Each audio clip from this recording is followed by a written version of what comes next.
Coming up on tonight's UAP news show, the IG's scathing report on the DoD's sticking its head in the sand.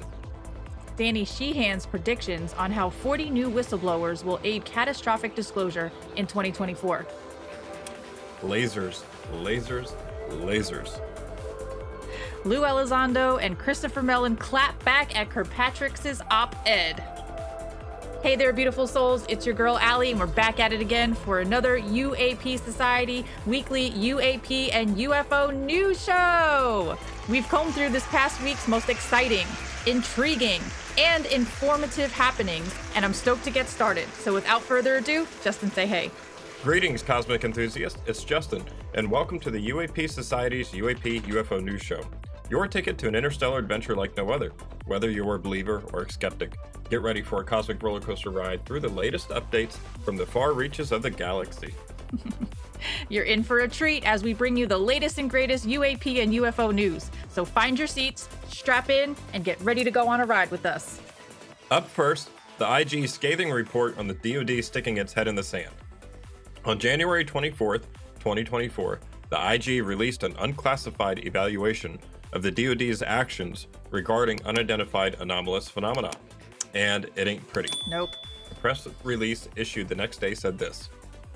Inspector General Robert P. Storch announced today that the DoD OIG released an unclassified summary of the previously issued classified report called Evaluation of the DoD's Actions Regarding Unidentified Anomalous Phenomena. The report reviewed the extent to which the DoD, military services, defense agencies, and military department counterintelligence organizations took intelligence, counterintelligence, and force protection actions to detect, report, collect, analyze, and identify unidentified anomalous phenomena, also known as UAPs. A full version of the classified report was issued on August 15, 2023, IG Storch stated. Quote, given the significant public interest in how the DoD is addressing UAPs, we are releasing the unclassified summary to be as transparent as possible with the American people about our oversight work on this important issue, end quote. As the classified summary explains, the DoD OIG found that the DoD does not have a comprehensive, coordinated approach to address UAP. For example, the DoD OIG determined that DoD components developed varying processes to collect, analyze, and identify UAP incidents.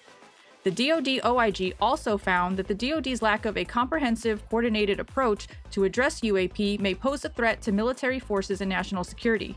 For instance, the DoD OIG determined that the DoD had no overarching UAP policy, and as a result, it lacks assurance that national security and flight safety threats to the United States from UAP have been identified and mitigated. To address the issues identified in this report, the DoD OIG made 11 recommendations to the Undersecretary of Defense for Intelligence and Security in coordination with the Director of the All-Domain Anomaly Resolution Office, or AARO, the Secretaries of the Army, Navy, and Air Force, and the Chairman of the Joint Chiefs of Staff. For example, the DoD OIG recommended that the DoD issue a policy to integrate roles, responsibilities, requirements, and coordination procedures regarding UAP into existing intelligence, counterintelligence, and force protection policies and procedures. In response, the Soul Foundation tweeted this statement. Unidentified aerial phenomena are one of the greatest and least understood challenges the United States government faces in the 21st century. Following decades of secrecy, yesterday's report from the Department of Defense Inspector General shows that the Pentagon, at least, is still not doing enough about UAP. According to the report, the DoD lacks a coherent policy for detecting, tracking, and analyzing intelligence on UAP and is not receiving adequate cooperation from the U.S. Air Force, which historically has had much knowledge about UAP. While this is no surprise to experts on the subject, the release of the report is a success for Congress on the UAP issue. A major problem with the lack of congressional oversight of UAP activities is that the Senate never knew to ask nominees to relevant federal positions about the matter, which changed when Senator Kristen Gillibrand questioned DoD IG Robert Storch on his seriousness about tackling UAP issues in his 2021 confirmation hearing. The IG report is a significant step toward undoing the damage done to Congress and democracy by government UAP secrecy. Then, Soul Foundation member Gary Nolan agreed by stating this. Yesterday's release from the Inspector General of the Department of Defense on the nation's inadequate coordination of data collection around the examination of the UAP phenomena should concern any scientist or individual who is interested in the data. When someone in the replies asked him to sum up that in layman's terms, he did so by saying, the DoD Inspector General, quote unquote watchdog, says that UAP is a significant security threat to the USA and, by inference, to everyone, and the DoD has been sticking its head in the sand or obfuscating to everyone's detriment. So, like we said in the beginning, this report ain't pretty, and it's actually quite damning. They straight up said that there's no coordinated approach to detect, report, collect, analyze, and identify UAP. And this is what both Christopher Mellon and Lue Elizando have been saying from the jump. Right. How can we gain a real grasp on the understanding of the true significance of this issue if there's a lack of compliance and standardization when it comes to reporting? There's also a lack of data from geographic combatant commands, which means Arrow is getting cut off at the knees, so it's no wonder why they aren't able to make any scientific conclusions about the nature and origins of UAPs. Mm-hmm. Maybe Kirkpatrick Pants was blissfully unaware. If that's the case, I may owe the man an apology. I don't know. And regarding the U.S. Air Force saying that they are fully cooperating, I call BS. Yeah, total BS. I feel like the U.S. Air Force are the ones holding on to the secret for dear life harder than any of the other military branches, but that's just me in my opinion. Upon reflecting on the late Senator Harry Reid's statement, quote, I'm saying most of the UAP evidence hasn't seen the light of day, end quote. The federal government all these years has covered up, put brake pads on everything, stopped it. I think it's very, very bad for our country. Are you saying that there's some evidence that still hasn't seen the light of day? I'm saying most of it hasn't seen the light of day. It's all starting to make sense because the DoD IG pretty much confirmed it for us in the summary. This information is so compartmentalized that it's being hidden and kept from the people that should be, by all rights, in the know. No wonder why the government's able to keep this secret for decades. Oh my goodness. So that report is pretty scathing. I would say that there's definitely an overclassification issue. For sure. That's one of the biggest problems. The Definitely. other problem is that there's no coherent policy for reporting UAP, Mhm. and the Air Force is not being forthcoming. You know, Like at all. No, right. They are continuing to not answer questions. They are continuing to not be cooperative in any sense of the word. Right. And, you know, it's about time that changes, in my Right. opinion. I mean, I agree. Maybe the fact that they just got put on blast, you know, they got called out, maybe this will change things. So for the Soul Foundation to say what they said, and then for Gary Nolan to back it up, I mean, this is catching the right people's attention.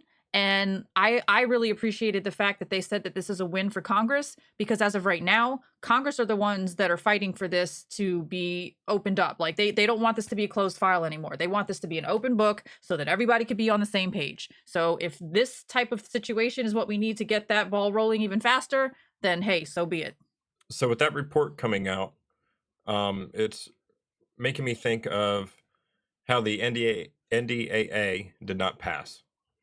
And now, instead of going the legislative route, now they're going the catastrophic disclosure route. Okay, wait, hold that thought, because that's a perfect segue into our next story. Okay, so Danny Sheehan predicts on how 40 new whistleblowers will aid in catastrophic disclosure in 2024. In this clip from the Unraveling the Universe podcast, Danny Sheehan spills the tea on how he thinks catastrophic disclosure will play out this year. Don't listen to me. Let's take a look and hear it from him. As far as you're concerned, or as far as you're aware, how many first-hand whistleblowers are going to be coming forward or going public in 2024 this year? 40. You think He said that with confidence. Going to go public this year? Well, they've already presented their information in sworn form to the Senate Intelligence Committee. They've got documented proof behind what they've got, what they've said. There's a process going on right now between the Senate Intelligence Committee and the House Oversight Committee as to where, in which of the two houses they ought to come forward, what kind of hearings need to be coordinated between the two different houses of Congress, so that they share equally a democratically controlled Senate and a Republican controlled House to kind of facilitate choreographing the coming forward with this information. And all of this is being choreographed in such a way that it's mounting pressure on those who have been resisting the 64-page bill. This sets up a controlled disclosure plan. That's what the bill does. But if they're not going to come on board with this kind of a systematic controlled disclosure process, then it's going to have to be done in this other way of just letting one after another of these 40 inside sources reveal their information in hearings until those who are resisting the controlled disclosure plan, come on board. At which point, then they'll set up that 9-person board that'll start reviewing the information and are going to be much more inclined to release more information. So that's the dynamic that's going on right now. Yeah. Wow. So you think they would go public via the hearings rather than like as Grush did going forward, like in the media and then the hearing coming second? Well, you need to understand that stuff is all choreographed. Grush was talking to for example, Congress for a while, coming forward talking to Ross Coulthard, was very much connected to the planning to get coming forward in the hearing. So there's a kind of a conscious coordination going on here, how to do this in the most effective way. Okay, but you think we will hear from them in this year? I do. These 40 whistleblowers. Wow, I can't wait for that as well. Me neither. Are you representing any of them? Can you tell us if you're representing? You don't have to obviously name names, but like I'm not at liberty to discuss that right now. But our new paradigminstitute.org is involved in being available to represent a number of these whistleblowers. So will the slow drip disclosure continue as you've suggested, or do you think we will have this kind of paradigm shifting moment, this catastrophic disclosure that people have talked about? How is it going to go down? Yeah, is it going to be this kind of slow tick that keeps going, or is it going to be boom, one day we wake up and holy crap, like it's all over, everything is no, it's the former. I think that that we're going to be rolling in these each one of these 40 eyewitnesses and firsthand information people, putting them forward into the House and Senate hearings, public hearings and private closed door hearings, in an attempt to put pressure on the opponents of the disclosure process, so that this existential process that's going on may well reach a point where the other side, people like Michael Turner, the head of the House Intelligence Committee, and Michael Rogers, who is the head of the House Armed Services Committee, will relent. And they'll say, okay, look, let's set up the kind of controlled disclosure program, which is planned to unfold this information over a 7-year period. I mean, that was the original 64-page bill. So that there's what they perceive as, quote, catastrophic disclosure is what has to start kind of happening step by step, to put pressure on them to be willing to have the controlled disclosure. So that both of these things are going on simultaneously. And as strange as it sounds, I would hope that the Controlled Disclosure Act will end up getting passed, the full act, and set up the board, and that we'll be able to deal with this in a very professional way. And then we'll be able to see how quickly this is being absorbed by the people, and what the impact is on the world, geopolitical relations with other nation states, et cetera. And so that the bottom line is this process is underway right now. And so that all of those questions that have been asked for so long are now getting answered in practice to figure out how rapidly this is going to come forward and how quickly it's going to be digested by the institutions and culture. So 40 new whistleblowers. Holy smokes. That's a lot. It is. I mean, if you guys think about it, like back in the summertime when we had the UAP hearings, we heard from David Grush, David Fravor, and Ryan Graves. Mm-hmm. Can you imagine how much more credibility 40 more whistleblowers is going to bring to this whole arena? Yeah. Oh my gosh. I'm fairly confident that these 40 whistleblowers are probably the same 40 people that Dave Grush has talked about interviewing. Okay. Right. And if it's the same people, then yeah, they are definitely probably credible people. I'm looking forward to this, actually. I can't wait. Yeah, and something that really resonated with me that Danny Sheehan mentioned is they're putting the heat on them by doing the catastrophic disclosure route, but really it's all being done in an effort to get the controlled disclosure.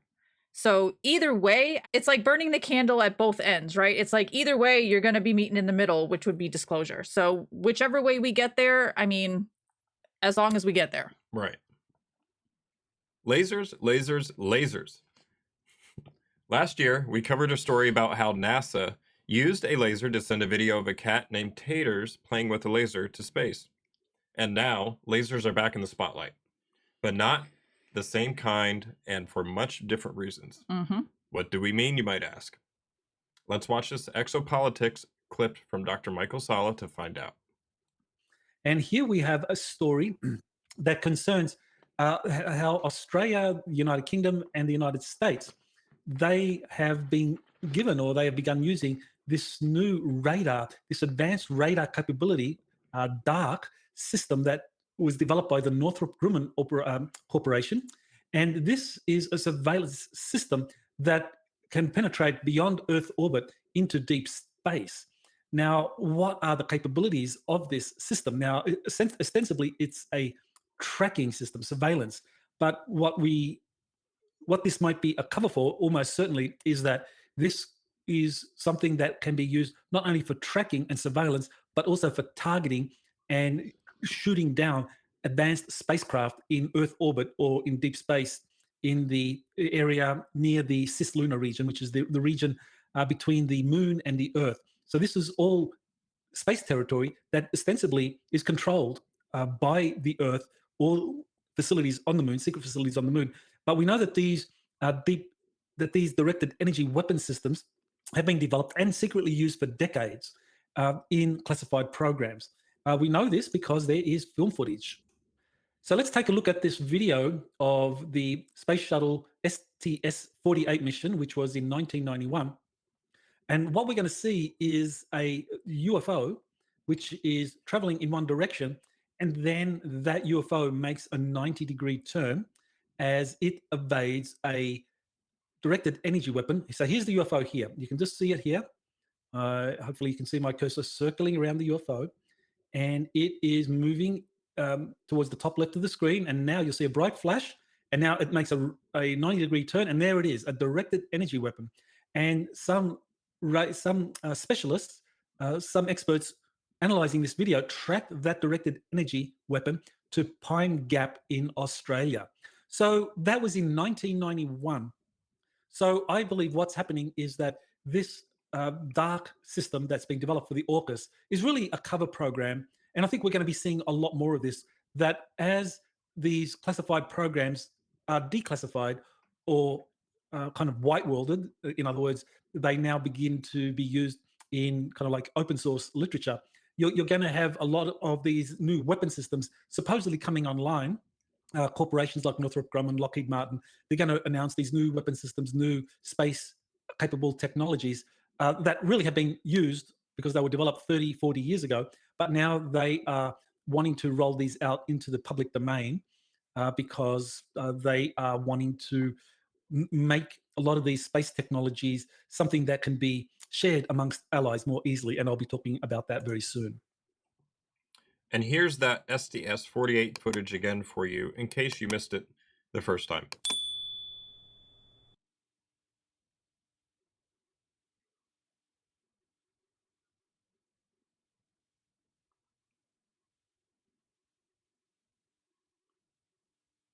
Bright flash incoming. There it is. And pew! They pieced out. And there goes you see it like shooting up across the top of the screen.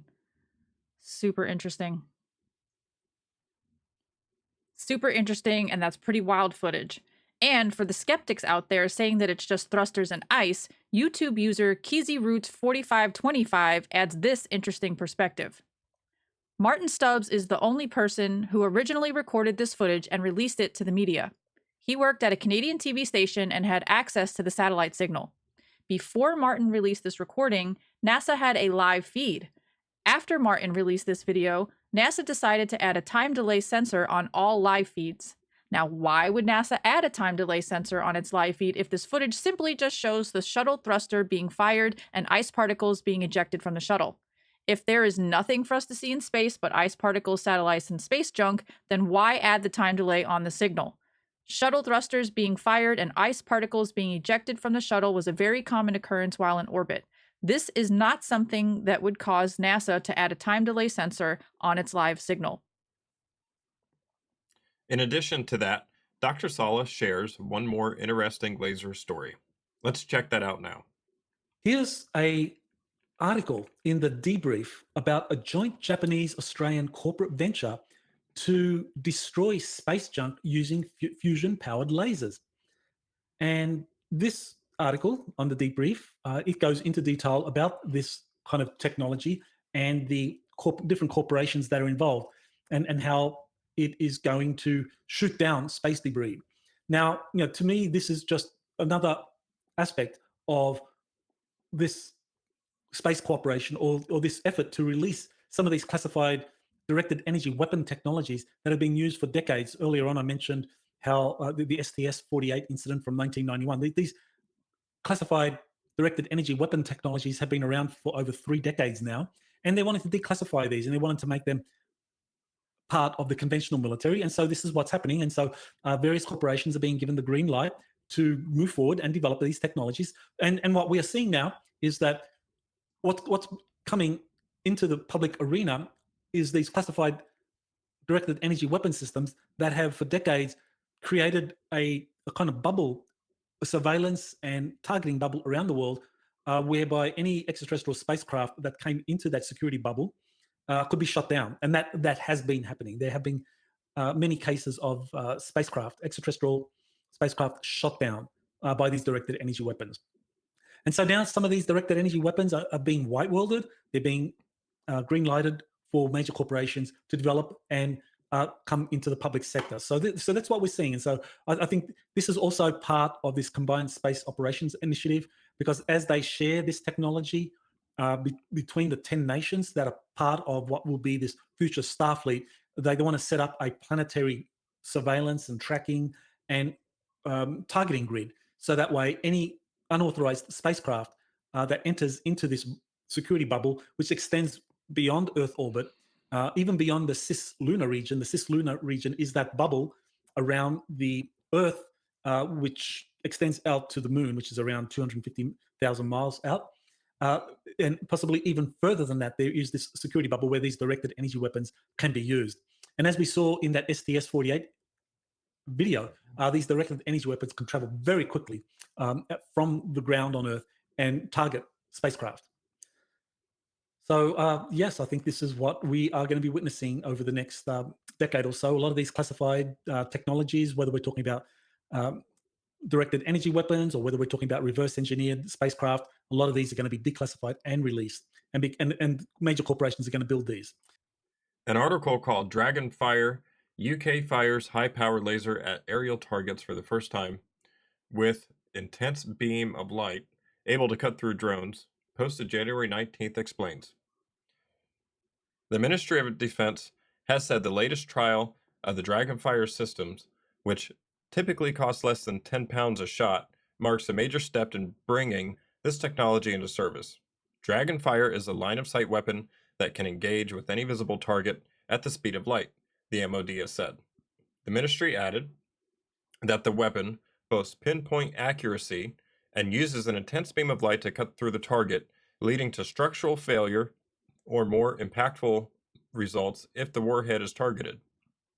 The laser has been fired at aerial targets for the first time during a trial at the Ministry of Defence's range in northwest Scotland. Dragonfire was able to destroy incoming drones from several positions miles away, the Times has reported. It is hoped the weapon could reduce the UK armed forces' reliance on high-cost ammunition, with the cost of firing the laser for 10 seconds equivalent to using a regular heater for an hour. Both the Army and Royal Navy are considering using this technology as part of their future air defense capabilities. The MOD recently announced its intention to fund a multi-million-pound program to transition the technology from the research environment to the battlefield. To further elaborate, here is that other article called AUKUS Expands Reach into Space with Northrop Grumman's DARK System, which was published on January 12th. Quote, in a significant development for space domain awareness, Northrop Grumman Corporation is spearheading the creation of the Deep Space Advanced Radar Capability, DARK. This novel system is designed to enhance the tracking of objects in geosynchronous orbit, a vital region for communication, weather, and surveillance satellites integral to U.S. and allied interests. DARK stands as a testament to the growing importance of space in national and global security dialogues. By focusing on geosynchronous orbit, Northrop Grumman addresses a critical need in space surveillance. This orbit, approximately 35,786 kilometers above Earth's equator, is strategically significant due to the constant overhead presence of satellites it offers to specific Earth locations. The introduction of DARK marks a fresh chapter in the AUKUS partnership involving the United States, Australia, and the United Kingdom. This trilateral security pact, initially focused on the Indo-Pacific region, is now expanding its purview to include space domain awareness. The collaboration for DARK emphasizes a shared commitment to leveraging collective resources and expertise. The Memorandum of Understanding signed by leaders from the 3 AUKUS nations underlines their commitment to hosting and operating DARK. This collaboration is a clear move to extend capabilities beyond what individual nations could achieve alone in one of the most critical domains for future security. Northrop Grumman's approach to DARK employs highly advanced technology. The system will operate continuously, providing 24/7 coverage in all weather conditions. This capability is essential for maintaining uninterrupted monitoring and tracking of objects in geosynchronous orbit. DARK is set to fill critical gaps in the ground-based element of the Space Domain Awareness Architecture enterprise, offering a significant advantage in monitoring space activities. The global network of DARK comprises 3 advanced ground-based sensors. These sensors, distributed in strategic locations across the AUKUS countries, will work in unison to provide comprehensive coverage and tracking accuracy. This global distribution not only enhances the system's effectiveness, but also demonstrates the strategic cooperation among the AUKUS nations. Northrop Grumman's role in this project underscores the company's position as a leader in aerospace and defense technology. By developing DARK, Northrop Grumman continues its tradition of delivering cutting-edge solutions for complex challenges in defense and space exploration. As the world becomes increasingly reliant on space-based technologies for communication, navigation, and surveillance, the importance of space domain awareness grows correspondingly. Initiatives like DARK are vital for ensuring the security and functionality of these crucial assets. With operationalization of DARK, the AUKUS partnership not only reinforces its commitment to shared security interests, but also sets a new standard in collaborative space domain management. End quote. So it seems that lasers are not just something you're going to see at a Tiesto show or to amuse your cat with. There's a lot more going on with these things, right? Yeah. These space-based radar systems, I believe that they already have, a system, like a predecessor to this system already in place, right? How else would they know about quote-unquote fast walkers, right? Or slow walkers, right? Remember that? We covered that, yeah. Right, in a previous episode. So I think it's important that we have these systems to be able to track objects, right? But I just really hope that they don't use it to, to be able to shoot down anything, right? Yeah, I mean, the fact that they were talking about cutting a drone in half tells me that, they've already weaponized them technically, right? Yeah, it's, these lasers are very powerful.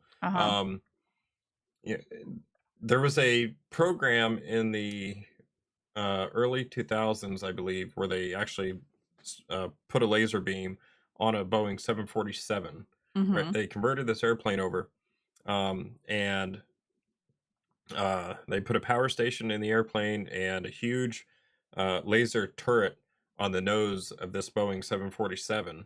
Okay. And used it to shoot down missiles or rockets, or they could shoot down other airplanes if they wanted. Okay.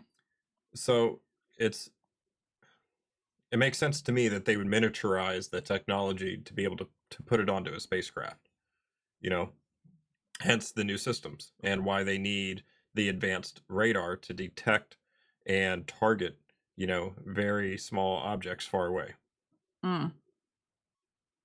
I just really appreciate Dr. Michael Sala's input on all this, because he's basically laying it out on the table that these are systems that we've had for the past 30 or 40 years, and they've been working on these things and using these things, but now they want them more available. So they're going to be bringing them out into the mainstream type of thing. We all know that the government has stuff that they've had for a hot minute, but it takes like 30, 40 years for it to reach our hands. So, I mean, this is just probably another example of that. I just really hate the idea of these things being used as weapons. I mean, like, yeah, we got to defend ourselves, but I mean, if you guys are shooting down craft of species that we have little to no understanding of, I mean, that's scary. You don't start a fight with a creature or being or a species that you don't understand. I mean, like that's dangerous territory to me, you know? And I mean, why we always got to be so hostile? That's another thing. Yeah. I just really think that we shouldn't be so defensive right off the bat, you know? Well, you know, the military. Well, right. Yeah. Anything they don't understand, they got to shoot it down. Right. Which really sucks. Yeah, and I mean, like, this is not the first time I've heard of DEWs or direct energy weapons. You know, I don't know if you guys remember the Hawaiian fires, but not to get all conspiracy theory tinfoil hat wearing, but hear me out. There was a lot of rumors online that the Hawaiian fires were started with a DEW and that those fires were intentional. I'm not saying it's fact. I'm just letting you know these are some of the things that people were talking about. So, I mean, if they're already being used to shoot down alien craft of species that we don't understand, and or if they're being used to start fires in locations where they want to do something, but the people that live there don't want to leave, if they do something to make them leave, you know, I don't know. I just, it seems very hot and not in a good way. And our last story of the evening is that Lue Elizando and Christopher Mellon clapped back at Kirkpatricks OP-ED. Last week, we covered the op-ed written by former Aero director Dr. Sean Kirkpatrick and said how it pissed a lot of people off. Well, to prove that, let's see what Christopher Mellon and Lue Elizando had to say. On January 24th, Christopher Mellon tweeted, "I was astonished by one of the central claims made by Dr. Sean Kirkpatrick in his recent article in Scientific American, blasting UAP conspiracists. Specifically, his claim that, as of the time of my departure, none, let me repeat, none of the conspiracy-minded whistleblowers in the public eye had elected to come to Aero to provide their evidence and statement for the record despite numerous invitations.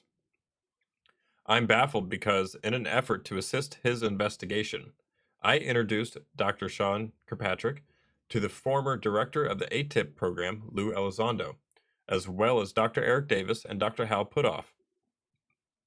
Each of these prominent voices associated with the ATIP program spent hours briefing Dr. Kirkpatrick in a classified setting. None have received any feedback. Hopefully, the pending report to Congress on the alleged UAP recovery program will describe the specific claims made by these and dozens of other witnesses and what Aero did to evaluate them. And when someone asked Mr. Mellon if we can get him, Lue, and Eric to testify in a public hearing, he replied, much would depend on the specifics, but if someone puts forward a serious proposal, I'd be happy to consider it. And in response to that, Lue Elizando tweeted, many, let me repeat, many people who I know personally have spoken to Aero and provided detailed information to Kirkpatrick and his office for the record. If Aero isn't willing to tell the truth to Congress, we are. With Kirkpatrick at the helm of Aero, I don't know where it's going. It's possible that it has been annihilated by this point. Who knows with him? Dave Grush told me he's going back to D.C. sometime in the next week or so. And I said, Dave, please do something for me. Tell Dr. Kirkpatrick that Dr. Jacobs says, fuck you. I think a lot of people want to tell Kirkpatrick, fuck you. So, sorry. I do have a PhD, so I am actually Dr. Jacobs. And hence the whole catastrophic disclosure. Hence the whole thing with these 40 new whistleblowers, you know, coming, right? Yep. I really think that Chris Mellon, Lue Elizando, Dr. Eric Davis, Hal Putoff, I really think that they are in that 40-person group that's probably going to be coming forward and testifying to Congress. I wouldn't be surprised. And honestly, if they were, I'd be really excited because, I mean, apparently they've already spoken to Aero. So this would be like a second time that they would have to do it. But, you know, I mean, when people like Kirkpatrick Pants make statements like this, it's not helping him in any way. If anything, it's just making people more angry, more upset, and want to push back even more because they know what their truth is. They know what they've seen. They know who they've spoken to. And for somebody to just flat out deny them and call them conspiracy-minded whistleblowers, I mean, to even quote the word whistleblowers is insulting all by itself. Yeah. But then to call them like conspiracy-minded and saying that they didn't bring no evidence, I mean, get out of here with that mess. Right. I'll be honest.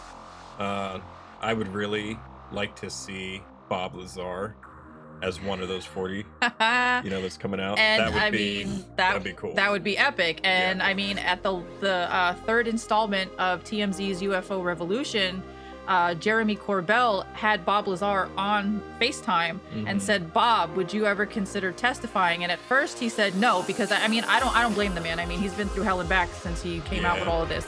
But at the end, he made a statement that made it seem like, well, if the circumstances were right or if you bug me enough, I might consider it. So knowing Jeremy Corbell, he ain't gonna let that go. Right. Let's manifest that. Yeah. That would be awesome, I mean, that would totally validate Bob.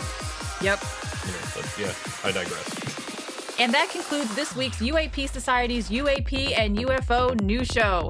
Thanks so much for hanging out with us. And while you're here, do us a favor and smash that like button. Click that subscribe, ring our little notification bell, leave a lovely comment down below, and share this video with your family and friends to help us spread the good word. Let's raise the collective consciousness together in unity. All right, give me that heart. Much love, peace, and namaste.